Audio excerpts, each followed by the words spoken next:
الرحمن الرحيم مالك يوم الدين إياك نعبد وإياك نستعين اهدنا الصراط المستقيم صراط الذين أنعمت عليهم غير المغضوب عليهم ولا الضالين آمين.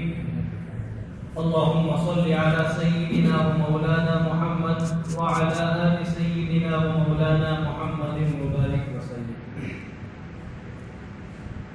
عزیز ساتھیوں، اللہ تعالیٰ شانہ کا ہم پر بڑا فضل اور انعام اور احسان ہوا کہ اللہ پاک نے اپنے کلام پاک کی مجلس میں ہمیں بیٹھنے کی توفیق عطا فرمائی. قرآن مجید کی یہ مجلس دنیا کی مجالسوں میں سب سے عظیم اور سب سے قیمتی مجلس. اللہ پاک ہمیں قرآن مجید کی عظمت ہمارے دلوں میں عطا فرمائے.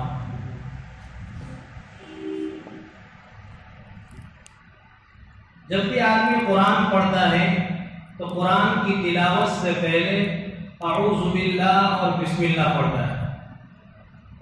اللہ کا قرآن میں حکم ہے فَإِذَا قَرَأْتَ الْقُرْآنَ فَاسْتَعِذْ بِاللَّهِ کہ جب تم قرآن کی تلاوت شروع کرو تو اعوذ باللہ پڑھو. اس اعوذ باللہ کا حکم اللہ نے اس لیے دیا ہے کہ شیطان جو ہمارا ابدی دشمن ہے، اللہ کا دشمن، اللہ کے ماننے والوں کا دشمن،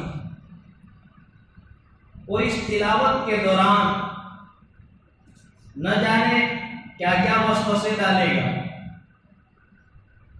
تو اللہ نے حکم دیا کہ اللہ کی پناہ مانگو. اعوذ باللہ من الشیطان الرجیم کہ میں اللہ کی پناہ اور اللہ کی حفاظت مانگتا ہوں شیطان مردود سے. اور اس کے بعد اپنی تلاوت شروع کرو. جب اللہ کی حفاظت کے ساتھ تم تلاوت کرو گے تو تلاوت کے فائدے تمہیں حاصل ہوں گے. تلاوت کے دوران آدمی قرآن مجید کے آداب کا لحاظ رکھے، باوضو قرآن کریم کی تلاوت کرے. قرآن اگر ہاتھ میں ہے تو اس وقت تو قرآن کو ہاتھ لگانا وضو کے ساتھ ضروری ہے، لیکن زبانی اگر قرآن پڑھتا ہے تو باوضو پڑھے، قبلے کا رخ کر کے پڑھے، عظمت اور احترام کے ساتھ پڑھے کہ میرے اللہ کا کلام. تلاوت کے دوران بات چیت نہ کرے. فرمایا گیا اللہ پاک ان دو آدمیوں سے بہت ناراض ہوتے ہیں. ایک تو وہ جو اللہ کا قرآن پڑھتے وقت دوسرے لوگوں سے بات چیت کرے. اور بہت سے مرتبہ آدمی ایک آیت پڑھتا ہے اور آیت کے معنی اور ترجمہ تو وہ نہیں جانتا ہے، اور دوران تلاوت کسی سے بات چیت کرتے ہوئے کسی کو جواب میں ہاں یا نہ کہتا ہے. یہ تلاوت کرتا ہے اور کوئی اس کے بازو میں بیٹھا ہوا آدمی کوئی چیز پوچھتا ہے تو یہ تلاوت کرنے والا جواب میں ہاں یا نہ کہتا ہے. حالانکہ اس وقت اس نے جو آیت پڑھی اس آیت کے معنی اور ترجمے کچھ ایسے ہوتے ہیں کہ اس کے ہاں اور نہ کہنے کی وجہ سے اس کے ایمان میں خطرہ واقع ہو جاتا ہے. مثلا اس نے آیت کا مضمون پڑھا کیا زمین و آسمان میں اللہ کے سوا کوئی عبادت کے لائق ہے، اور اس کے بازو میں بیٹھنے والے نے کوئی ایسی دنیاوی بات پوچھی جس کے جواب میں اس نے خدا نخواستہ ہاں کہا، تو یہ ہاں اگرچہ اس آدمی کی بات کا جواب تھا، لیکن اس نے جو آیت پڑھی اس آیت کا جواب یہ ہوا کہ نعوذ باللہ آسمان و زمین میں خدا کے سوا اور بھی کوئی عبادت کے لائق ہے. اس لیے تلاوت کے دوران آدمی بات چیت نہ کرے، اللہ سے لو لگا کر قرآن مجید کی تلاوت کرے. اور دوسرا وہ آدمی جس سے اللہ بہت ناراض ہوتے ہیں جو قبرستان میں میت کو دفناتے وقت اور جس کے سامنے میتوں کی اور مردوں کی ایک پوری جماعت اور پوری صف سوئی ہوئی ہے، قبرستان میں آدمی ہنسی مذاق کرے۔ قبرستان تو عبرت گاہ ہے۔ آج ہماری کمزوری ہے کہ ہم مرنے والے کو اپنے کاندھوں پر لے جا کر قبرستان میں دفن کر دیتے، لیکن ہم عبرت حاصل نہیں کرتے۔ اس لیے اسلام کا حکم یہ ہے کہ میت کے پیچھے چلا جائے۔ جب میت کو قبرستان لے جایا جائے تو اس وقت کا حکم یہ ہے کہ میت کے پیچھے چلے، میت کے آگے چلنا مکروہ ہے۔ آج ہمارے معاشرے ایک اور رسم یہ پڑی ہے کہ بہت سے لوگ جنازے کے آگے لائن لگاتے ہیں۔ یہ لائن لگانا صحیح نہیں۔ اب کچھ لوگ آگے چلے جائیں اس لیے کہ مجھے کندھا مل جائے، یہ تو ٹھیک ہے، لیکن لمبی قطاریں لگانا یہ سنت طریقے کے خلاف۔ جنازے کے پیچھے چلے سارے لوگ، اور اس لیے پیچھے چلایا ہے تاکہ تمہاری نظر میت پر پڑے کہ ہم اس میت کو قبرستان نہیں لے جا رہے ہیں، بلکہ میت ہمیں قبرستان کا راستہ دکھانے لے جا رہا ہے۔ یار میں جا رہا ہوں، ایک دن تم میرے پیچھے چلنے والے، تمہاری بھی باری۔ اس لیے ہم عبرت کی نظر سے اس کو دیکھیں۔ جب قبرستان جائے تو عبرت کی نگاہ قبرستان میں سوئے ہوئے لوگوں پر ڈالیں۔ عبرت حاصل کرنا یہ آدمی کی اصلاح کے اندر بہت مؤثر ہے۔ آج ہمارے سامنے بہت سارے واقعات ہوتے ہیں، ہم نیوز سوشل میڈیا میں بہت سارے واقعات پڑھتے ہیں، سنتے ہیں، لیکن سنی انسنی کر دیتے ہیں۔ اس واقعے سے جو ہمیں عبرت لینی ہے وہ نہیں لیتے۔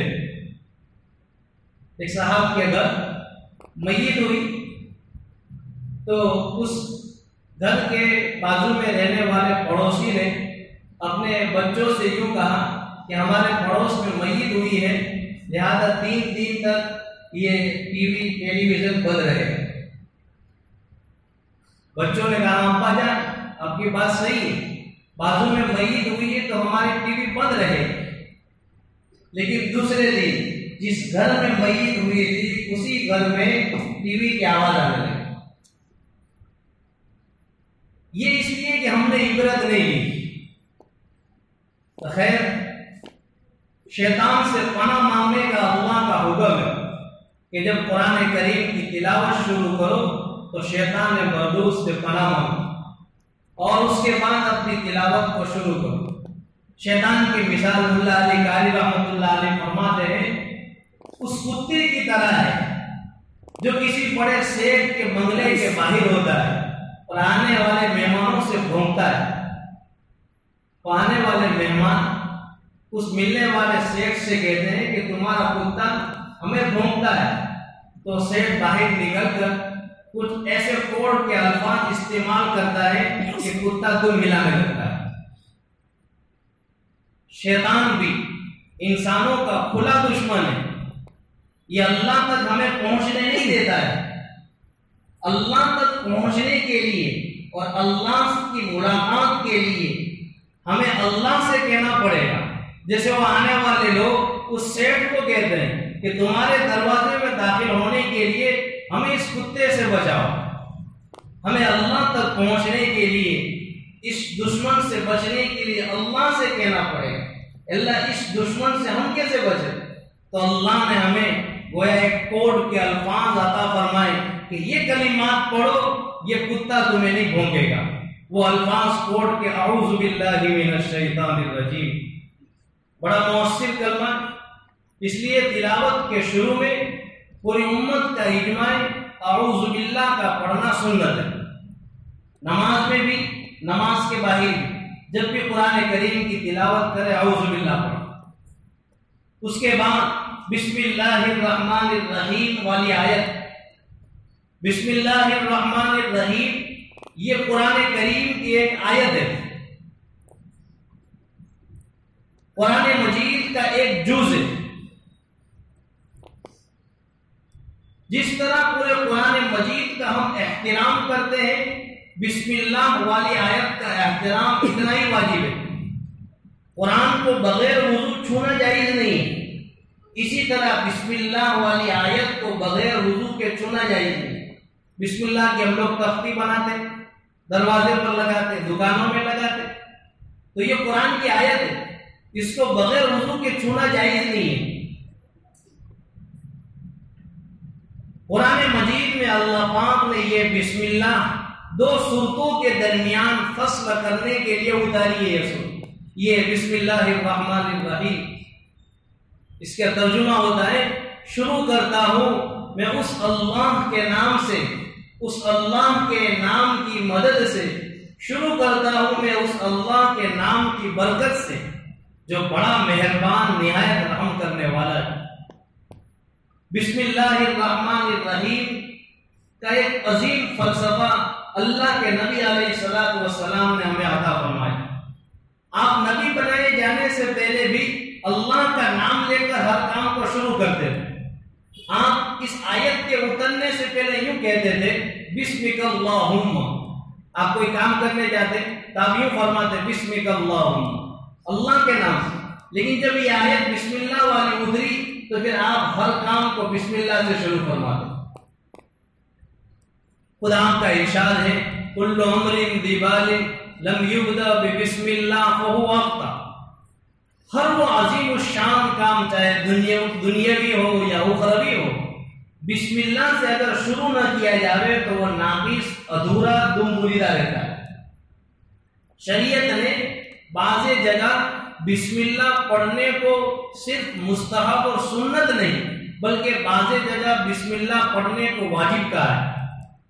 جانور کو ذبح کرتے وقت، مرغی کو ذبح کرتے وقت، دمبے بکرے کو ذبح کرتے وقت بسم اللہ کا پڑھنا واجب ضروری ہے. بغیر بسم اللہ کے اگر چھری پھرا دی رگیں پھر بھی کٹ جائے گی، اور جو خون نکالنا مقصود ہے ذبح سے وہ بسم اللہ کے بغیر پھر بھی بہہ جائے گا. لیکن شریعت میں یہ جانور حرام. لا تأکلوا مما لم یذکر اسم اللہ علیہ. 8ویں پارے میں اللہ فرماتے ہیں ایسے جانور کو مت کھاؤ جس جانور کے ذبح کرتے وقت اللہ کا نام نہ لیا گیا ہو. وہ جانور مردار ہے. یہ عجیب گویا بسم اللہ ہے. یہ آیت ہے کہ اگر بسم اللہ پڑھے تو وہ جانور تمہارے لیے حلال، اور اگر ذبح کرتے وقت بسم اللہ نہ پڑھے تو وہ جانور مردار. حالانکہ بظاہر ہم دیکھتے ہیں بسم اللہ پڑھ کر ذبح کیا جائے تب بھی رگیں کٹتی ہے، اور بسم اللہ پڑھ کر اگر ذبح کرے تب بھی رگیں کٹ جاتی ہے. بسم اللہ پڑھوا کر اللہ اور اس کے رسول صلی اللہ علیہ وسلم نے ہر ایمان والے کا رخ اللہ کی طرف کیا ہے. کہ بسم اللہ کی یہ تعلیم اس لیے ہے کہ تم جانور کو ذبح کرتے وقت بسم اللہ پڑھ کر تم نے جو کلمہ پڑھا ہے اس کلمے کی تجدید کر دو. یہ جانور جس کو میں ذبح کرنے جا رہا ہوں یہ بھی تو جاندار ہے، میں بھی جاندار، اس کو بھی بنانے والا اللہ، مجھے بنانے والا بھی ہم. میں کیا ہوتا ہوں کہ اس کے گلے پر چھری پھرا. جب بسم اللہ پڑھ کر آدمی اس جانور کے گلے پر چھری پھراتا ہے تو اس بات کا اقرار کرتا ہے کہ اس کو میرے بس میں لانے والی ذات اللہ ہے، اور اس جانور کو اللہ نے میرے تابع کیا ہے. بسم اللہ پڑھ کر اس بات کا اقرار کرتا ہے کہ جب اس کو میرے تابع کیا ہے تو میں بھی کسی کے تابع ہوں. اس لیے حدیث پاک میں فرمایا پوری کائنات اور آسمان و زمین کے بیچ کی ساری چیزیں تمہارے لیے پیدا کی گئی ہے اور تم اللہ کے لیے پیدا کیے گئے. اس لیے جانور کے ذبح کرتے وقت بسم اللہ کا خاص اہتمام کر. خاص کر کے جانور کے ذبح کرتے وقت بہت سے لوگ ماوا، گٹکا ایسی چیزیں کھا کر جب جانور کو ذبح کرتے ہیں تو منہ میں وہ چیز پڑی ہونے کی وجہ سے بسم اللہ برابر ادا نہیں ہوتا ہے. بسم اللہ ادا نہ ہونے کی وجہ سے وہ جانور مردار ہو گئے. اس لیے جو لوگ جب بھی جانور کو ذبح کرے اس وقت خاص بسم اللہ کا اہتمام کریں. بسم اللہ پڑھنا چھری چلانے والے پر ضروری ہے. جو لوگ پاؤں بقرعید کے موقع پر بڑے جانور پاؤں پکڑتے ہیں اور ذبح کرنے والے کے لیے مددگار بنتے ہیں، ان لوگوں کے لیے بسم اللہ پڑھنا ضروری نہیں ہے، صرف ذبح کرنے والا بسم اللہ پڑھنا۔ مشہور دعا ہم پڑھتے ہیں، بسم اللہ اللہ اکبر۔ اللہ کے نبی علیہ الصلوۃ والسلام نے جگہ جگہ ہمیں بسم اللہ کی تعلیم دی۔ آپ نے فرمایا جب گھر کا دروازہ بند کرو بسم اللہ پڑھ کر بند کرو۔ اس زمانے میں یہ لائٹیں وغیرہ نہیں تھی، چراغ جلتے تھے۔ آپ نے فرمایا جب چراغ گول کرو بسم اللہ پڑھ کر اس کو گول کرو۔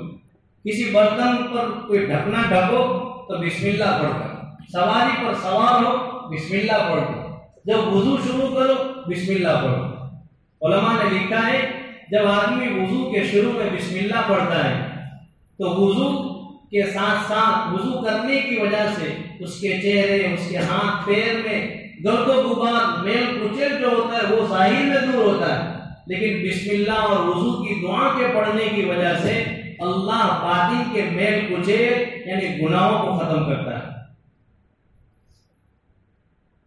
لیکن ہمارا عجیب مزاج ہے، ہم بسم اللہ اور دعائیں ایسے موقع پر پڑھتے ہیں کہ جب ہمارے پاس اسباب کمزور ہوتے ہیں۔ میں اکثر کہا کرتا ہوں ہماری نظر اللہ پر اس وقت جاتی ہے جب ہمارے پاس اسباب کمزور ہو، اور اسباب طاقتور مضبوط ہو تو ہماری نظر ہمارے اسباب سامان پر ہوتی ہے۔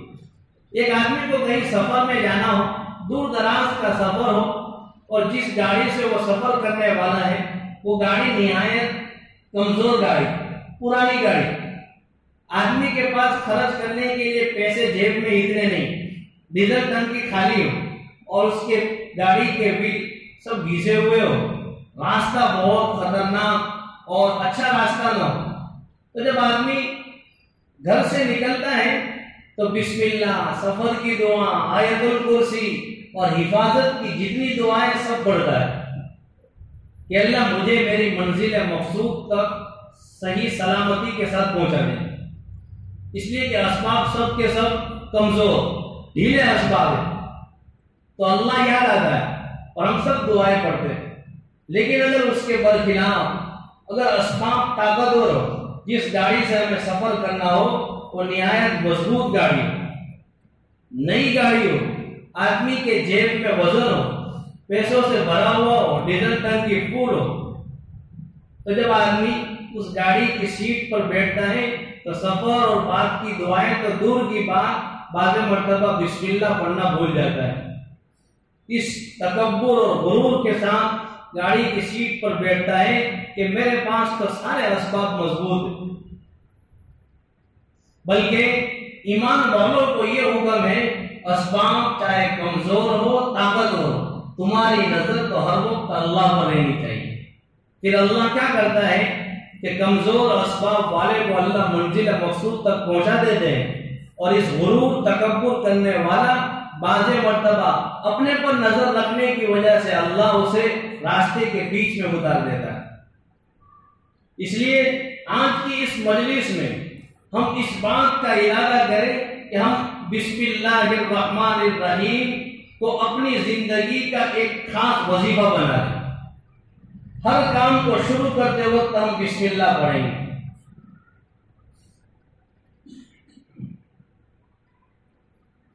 بسم اللہ الرحمن الرحیم شروع کرتا ہوں میں اس اللہ کے نام سے جو نہایت رحم کرنے والا، بہت مہربان ہے۔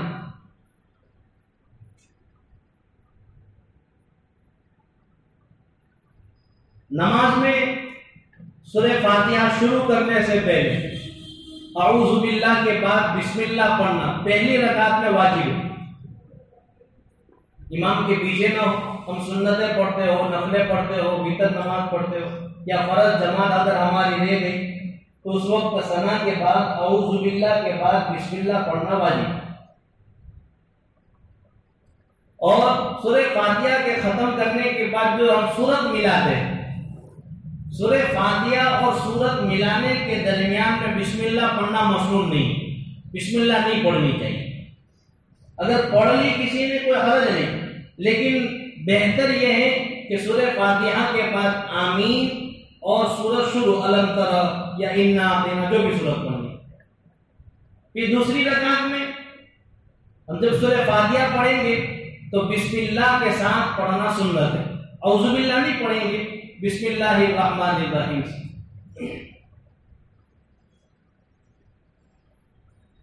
اس آیت میں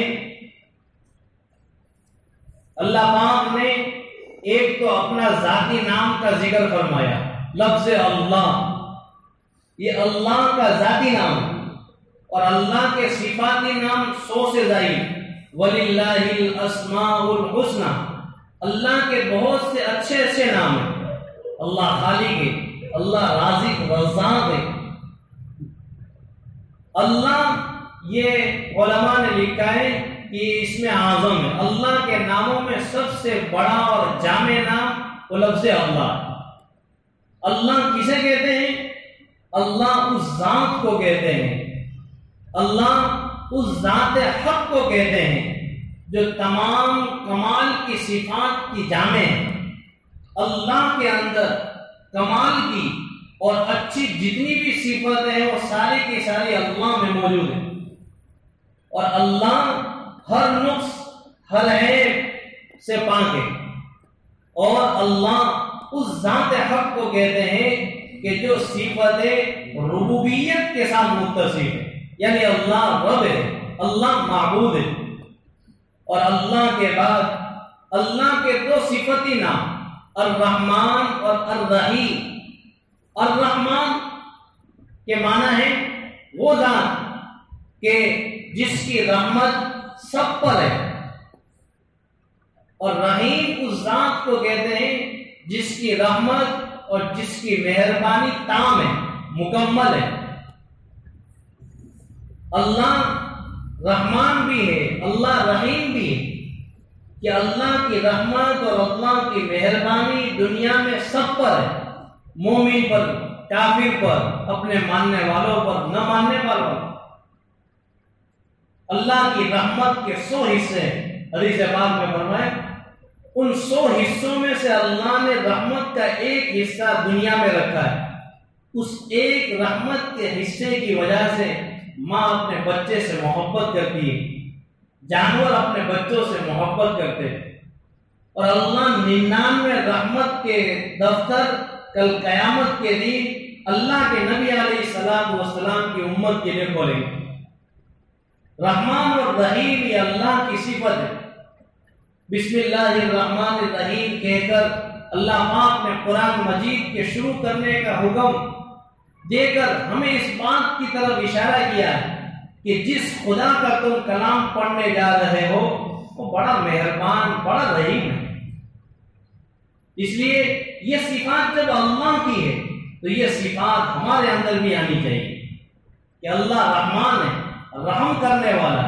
اس لیے عرش کے اوپر لکھا ہے کہ میری رحمت میرے غصے سے آگے بڑھی ہوئی. اللہ کی رحمت اللہ کے غصے سے آگے بڑھی ہوئی. لہذا ہم بندوں کو چاہیے کہ اللہ کی اس رحمت سے ہم وافر حصہ اٹھائے اور وافر ہم اس سے فائدہ حاصل کریں. گنہگار بندہ گناہ کرنے کے بعد اللہ کی رحمت میں آ کر اللہ سے اپنے گناہوں سے معافی مانگے تو اللہ کی ذات رحمان اور رحیم اس گنہگار بندے کے گناہوں کو معاف فرما دیتا ہے. حدیث پاک میں فرمایا کہ اللہ اپنے ہاتھ دین کے گنہگاروں کے لیے رات کو پھیلاتا ہے. دین گنہگاری میں گزارے، دین گناہوں میں گزارے، لیکن رات میں اللہ کے سامنے بستر پر لیٹے لیٹے اللہ سے چپکے سے معافی مانگ لی تو اللہ کی ذات وہ معاف کر دینے والی ہے. اور عجیب بات یہ ہے ہم دنیا والوں کے لیے جب کسی آدمی کے پیسے کسی کے ذمہ باقی ہوتے ہیں اور سامنے والا وہ پیسے دے دیتا ہے، وہ قرضہ چکا دیتا ہے، تو آدمی اپنے کاغذ میں، اپنی ڈائری میں، اپنی نوٹ میں جس آدمی کے پیسے باقی تھے اور جس کو اس نے لکھا تھا اس کے دینے کے بعد قلم کے ذریعے اس پر چیکا مارتا ہے کہ یہ اس کے پیسے آ گئے. یہ دستور ہے۔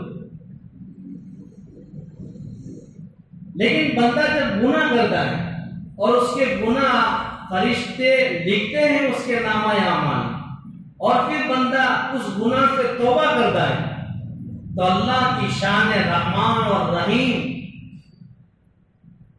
اس گنہگار بندے کے گناہ اس کے نامہ اعمال میں لکھے ہوئے جو فرشتوں نے تھے اس پر قلم کے ذریعے چیکا نہیں مارتے بلکہ نامہ اعمال سے اس کو مٹائی دیتے کہ کہیں میرے بندے کے نامہ اعمال کو کوئی دیکھ کر یہ نہ سمجھے کہ یہ بزرگ، یہ نیک، یہ نمازی بعد میں بنا ہے، اس کے نامہ اعمال میں وہ گناہ بھی ہے جس نے توبہ کر کے اللہ سے معاف کروائے، بلکہ اللہ پاک نامہ اعمال سے ان گناہوں کو ختم فرما دیتے، فرشتوں کو بھلا دیتے۔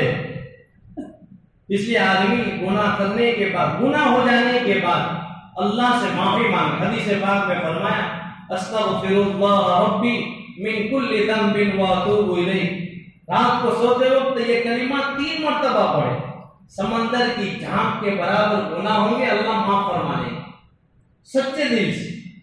توبہ کے لیے علماء نے لکھا ہے کہ کچھ شرطوں کا لحاظ رکھیں۔ سب سے پہلے تو یہ کہ جس گناہ سے یہ توبہ کرنے جا رہا ہے اس گناہ کو بالکلیہ ترک کر دے،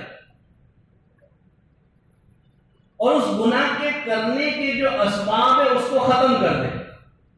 ایک تو وہ توبہ، ایک وہ استغفار ہے جو اللہ کے یہاں منظور نہیں ہے۔ پہلی شرط یہ ہے کہ توبہ اس کے ساتھ کرے کہ اس گناہ کو بالکلیہ چھوڑ دے اور اس گناہ کے جو اسباب ہیں اس کو ختم کر دے۔ مثال کے طور پر آدمی موبائل کا غلط استعمال کرتا ہے، اس کے موبائل میں غلط فائلیں پڑی ہوئی ہیں، اس کو احساس ہوا کہ میں نے جو کیا برا کیا، اب میں اللہ سے توبہ کرتا ہوں، اور اس گناہ سے توبہ کرنے کے لیے اللہ سے توبہ مانگے اور اللہ سے معافی مانگے، لیکن اپنے موبائل میں غلط فائلوں کو ڈیلیٹ نہیں کرتا ہے تو یہ توبہ نہیں، یہ اللہ کے ساتھ مذاق ہے۔ توبہ کے لیے شرط یہ ہے کہ اپنے موبائل میں غلط فائلوں کو ڈیلیٹ کرے اور پھر اللہ سے معافی مانگے تو اس کی توبہ کی قبولیت کی شرط پائی جائے گی۔ اور دوسری شرط توبہ کے قبول ہونے کی یہ ہے کہ آدمی کو اپنے کیے پر افسوس ہو کہ میں نے جو کیا اس پر اس کو ندامت ہو، اس کو افسوس ہو۔ اور تیسری شرط آئندہ نہ کرنے کا پختہ ارادہ ہو کہ آئندہ میں یہ گناہ نہیں کروں گا۔ سرسری توبہ نہ ہو۔ ایک آدمی بد نظری بھی کر رہا ہے، ایک آدمی کی نظریں غیر محرم پر پڑ رہی ہے، غیر محرم کو وہ دیکھ بھی رہا ہے اور ساتھ میں استغفر اللہ بھی پڑھتا ہے، تو یہ استغفار نہیں، یہ اللہ کے ساتھ استغفار میں مذاق۔ تو اللہ کی شان رحمان اور شان رحیمیت کا تقاضا یہ ہے کہ بندے اپنے گناہ ہو جانے کے بعد اللہ سے معافی مانگے، اور شان رحمان اور شان رحیمیت کا تقاضا یہ ہے کہ جب اللہ کی شان مہربانی کرنے کی ہے تو بندوں کو بھی چاہیے اپنے ساتھ میں رہنے والوں پر مہربانی کا معاملہ کریں۔ حدیث پاک میں فرمایا تم زمین والوں پر رحم کرو، آسمان والا تم پر رحم کرے گا۔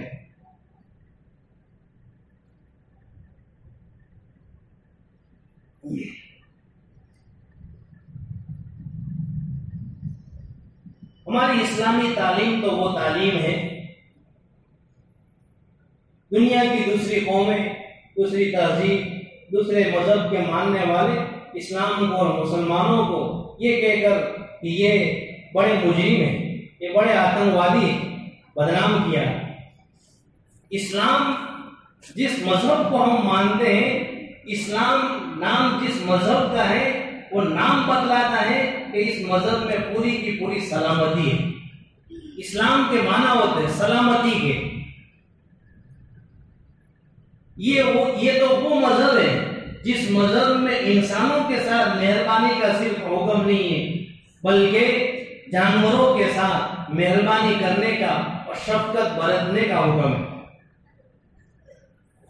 اس لیے ہم اپنے ساتھ رہنے والوں پر مہربانی کا معاملہ کریں، نرمی کو اپنائیں، اللہ کے نبی علیہ الصلوۃ والسلام نے فرمایا جو آدمی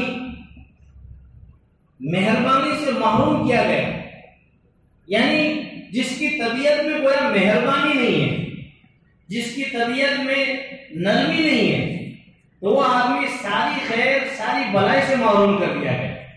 نرمی برتے، اللہ کے نبی علیہ الصلوۃ والسلام نرم مزاج تھے، اور حضرات صحابہ کرام کو اللہ کے نبی علیہ السلام کی اس صفت کو بیان کر کے حضرات صحابہ کرام کو یہ جتایا گیا کہ اللہ کے نبی کو ہم نے تمہارے لیے مہربان کیا ہے، نرم رکھا ہے۔ اگر آپ سخت ہوتے تو صحابہ میں سے کوئی بھی صحابی آپ کے پاس نہیں بیٹھا۔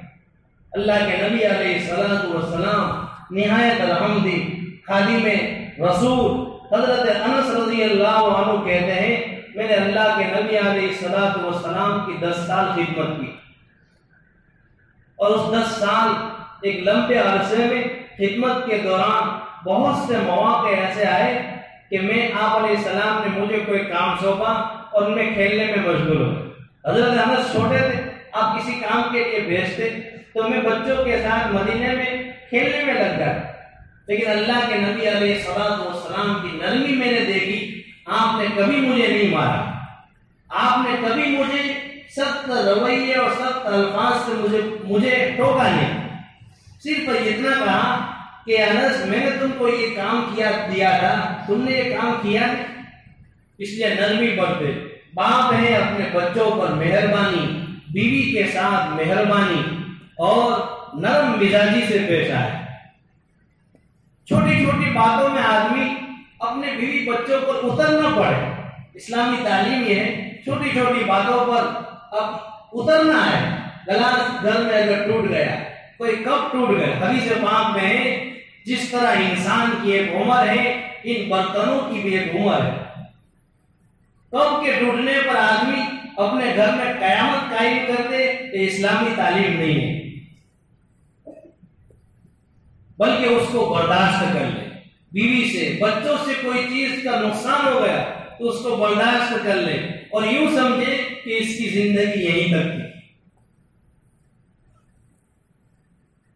تم بسم اللہ الرحمن الرحیم اس کو اپنی زندگی کا ایک خاص وظیفہ بنا لے۔ جب بھی آدمی گھر سے نکلے، سواری پر سوار ہو، اپنی دکان کھولے، اپنا کام شروع کرے، بسم اللہ الرحمن الرحیم، اللہ پاک اس بسم اللہ کی برکت سے وہ برکتیں عطا فرمائیں گے کہ ہم سوچ نہیں سکتے۔ اللہ تبارک و تعالی ہمیں ان کہی سنی باتوں پر عمل کرنے کی توفیق عطا فرمائے۔